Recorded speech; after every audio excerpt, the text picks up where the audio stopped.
تو میں اپنی بات کو بالکل مختصر کروں گا۔ ہمارا سب سے بڑا تحفظ اعتقاد کا اختلاف ہے، مسائل کا اختلاف ہے۔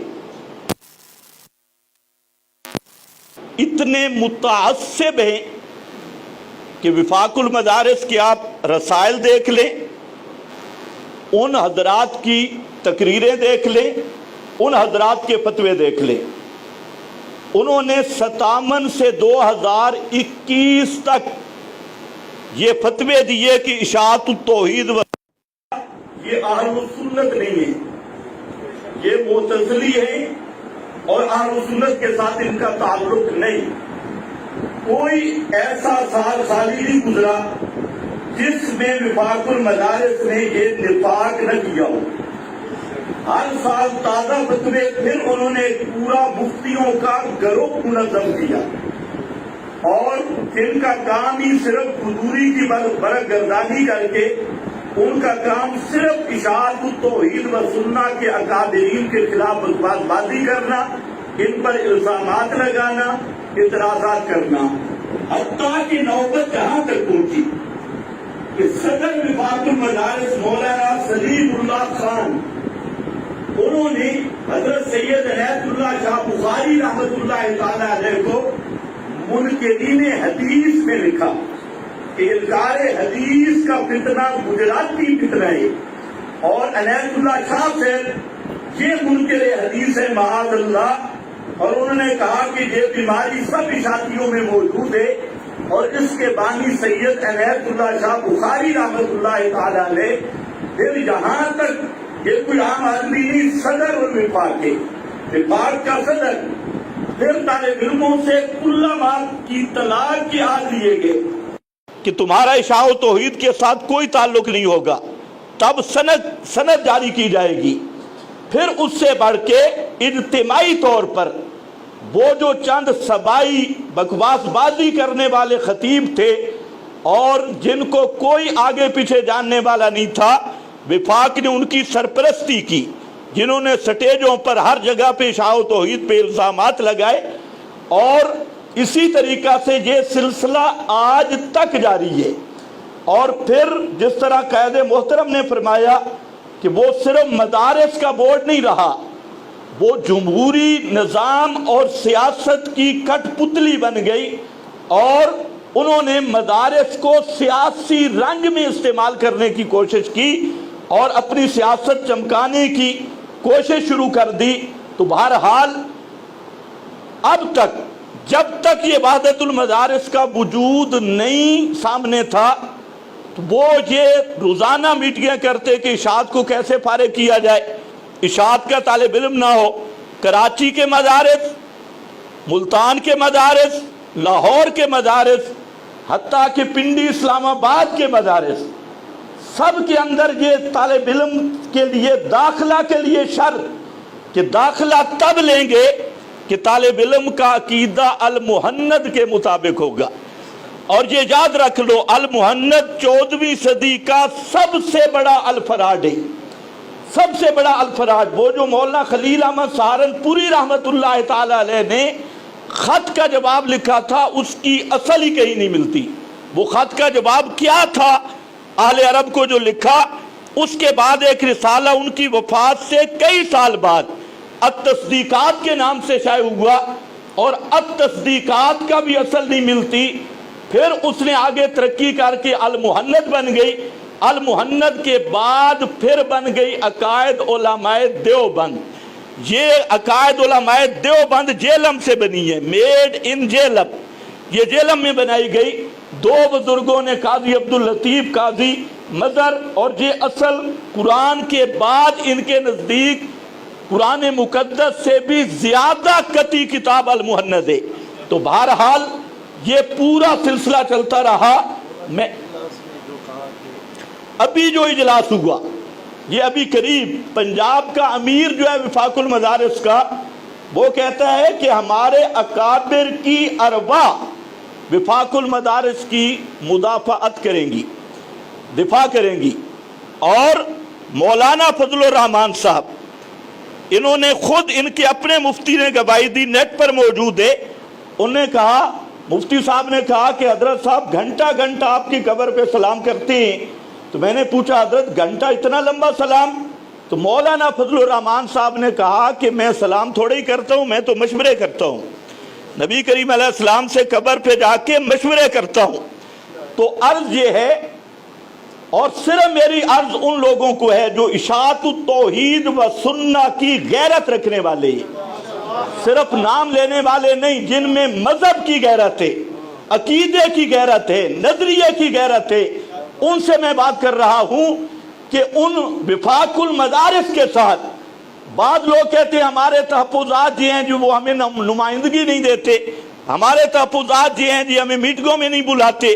وہ اپنی جگہ پہ ہیں، لیکن سب سے بڑے تحفظات یہ ہیں کہ ان لوگوں کا ایمان بالقرآن نہیں، ایمان بالحدیث نہیں، ان کا عادتاً سما کا عقیدہ خالص کفریہ ہے، استشفاء کا عقیدہ خالص بدعہ کفریہ شرکیہ عقیدہ ہے. مسائل توحید کو فروعی سمجھنا، علم غیب حاضر ناظر مختار کل ان کو فروعی سمجھنا، ندا ما فوق الاسباب کو فروعی سمجھنا. حضرت شیخ القرآن رحمت اللہ علیہ نے جواہر القرآن کے مقدمہ میں لکھا ہے مسئلہ علم غیب بیان کرتے ہوئے کہ ان کے عقائد پہ جو مطلع ہو کر ان کو کافر نہ کہے وہ بھی ویسا ہی کافر ہے. یہ جواہر القرآن میں لکھا ہے. تو یہ حضرات 98% پنڈی میں بھی میں نے عرض کیا جماعت کی اجلاس میں، 98% یہ وہ لوگ ہیں جو علم غیب حاضر ناظر ندا دعا پکار ان مسائل کو فروعی سمجھتے ہیں. اور جو آدمی ان مسائل کو فروعی سمجھتا ہے ہم ڈنکے کی چوٹ پر اسے کافر سمجھتی ہے. جو عادتاً مردوں کے سننے کا قائل ہے ہم کھلے طور پہ اسے مشرک سمجھتے ہیں. جو استشفاء کا قائل ہے، تفصیلی عرض اعمال کا قائل ہے، ہم ایسے بدبخت کو کبھی مسلمان نہیں سمجھتے. تو اس لیے سب سے پہلا ہمارا اختلاف ان کے ساتھ عقیدے کا اختلاف ہے. اور اس وقت وفاق المدارس کے عقائد اور بریلوی تنظیمات یا دیگر تنظیمات ان میں کوئی فرق نہیں. تو میں اس بات پہ فخر کرتا ہوں، اور حضرت شیخ القرآن امیر محترم اللہ ان کے دین، ان کی عمر، ان کے اعمال میں برکت نصیب فرمائے. انہوں نے ایک اتنا بڑا کارنامہ کیا، خدا کی قسم دل کرتا ہے ان کے ماتھے پر بوسہ دوں. اتنا بڑا کارنامہ کیا کہ یہ صدیوں کی تاریخ انہوں نے رقم کی، اور یہ کوئی معمولی کام نہیں. اب بعض ساتھیوں کو غلط فہمیاں ہیں. یہ اتنا بڑا کام ہے کہ جس کا عالم اسباب میں ہونا بڑا مشکل ہے، اور میں سمجھتا ہوں کہ یہ ہمارے امیر محترم کی کرامت ہے، اللہ تعالیٰ کی خصوصی تائید اور نصرت ہے.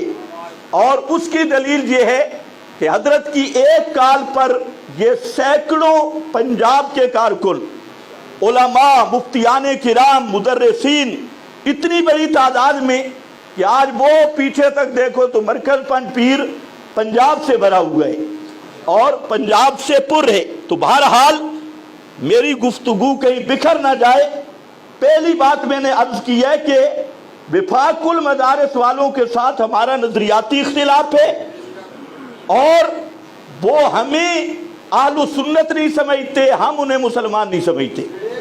اور دوسری بات یہ ہے، بعض لوگ کہتے ہیں کہ وہ ہمیں اگر دیوبندی مان لے، اگر ہم اہل سنت مان لیں، اگر وفاق المدارس والے آپ کو دیوبندی مان لے، آپ کو اہل سنت مان لے، تو کیا آپ لوگ ان کو قرآن کے انکار کی اجازت دیں گے؟ میرے پاس پنڈی کے وفاق المدارس والے آئے مدرسہ الحاق کرنے کے لیے. پہلے انہوں نے کہا ہم آئیں گے، پھر کہا کہ اچھا اس مولوی صاحب کا مدرسہ ہے، یہ تو بہت کٹر مباتی ہے، ہم اس کا مدرسہ الحاق نہیں کریں گے. مجھے ساتھیوں نے آ کر بتایا، کہتے ہم الحاق تب کریں گے کہ وہ لکھ کے دے دے کہ کبھی مسئلہ حیات ممات ہمارے خلاف وہ نہیں بولے گا.